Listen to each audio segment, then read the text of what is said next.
as I mentioned before, we've been on the, and we're going to need to take some action at some point in time on this energy storage projects. We were discussing this at a meeting yesterday and last week, and again this morning. There is some movement on that, and there are companies out there that are wanting to make proposals to us about contracting for property there at Phipps Bend, and we are dealing with those. And in my opinion, I don't know about, I'm kind of like Mr. Sandlin back there, I don't know about the technology, but these things are going on right now. The TVA is building one at Lenore. There's been one talked about, and public hearings are ongoing in Jefferson County, and they're looking at the Phipps Bend side also. This is a huge tax generator. I mean, you're talking $200+ million investment. No jobs to speak of, but it certainly generates a lot of tax. So it's something that we are looking at, and just to let you know that a lot of effort's going into it, and so we've got our attorneys looking at all of this also to make sure that they're within our covenants. And Phipps Bend board has been real involved with this whole thing. So just to keep you all updated on it, it is going on. This is one of those things that may take as long as 5 years, but it's going to take commitment on our part within the next few months as to whether or not we're interested, because TVA has a long window there, like 2 years of studying. Well, Jimmy, what would you call,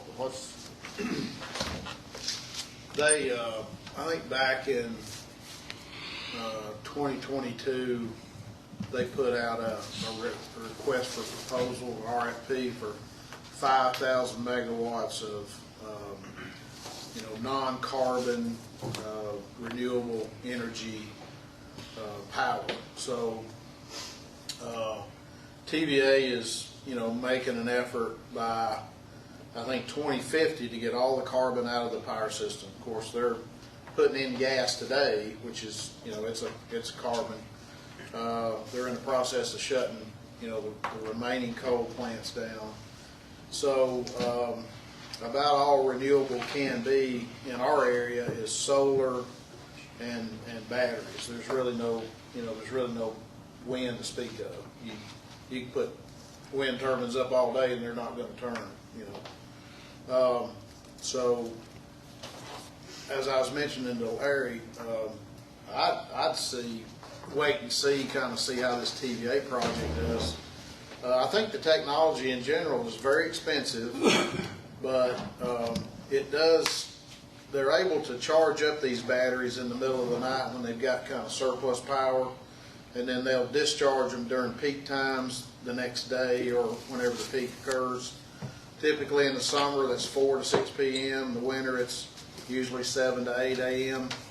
And that's the challenge TVA's got, in the next 5 to 10 years, is keeping up with the demand, the capacity additions that they need to make.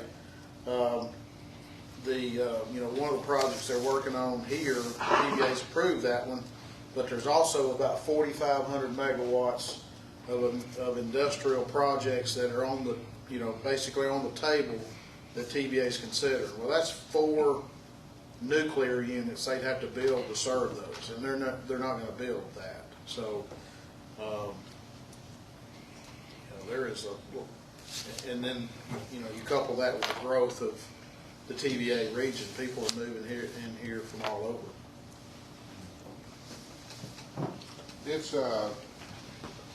we just happen to be adjacent to, as you've heard me say many times, that 500-161 station there. A very attractive place to be. And so the property that we are talking with these companies about is really not property that's very sellable for industrial sites. So anyway, that's, we'll try to keep you as up to date on it as we can, and then we'll bring, when everything is discussed out, I guess, as far as all the different board members and everything, and we make a decision, we'll let you know and bring it back.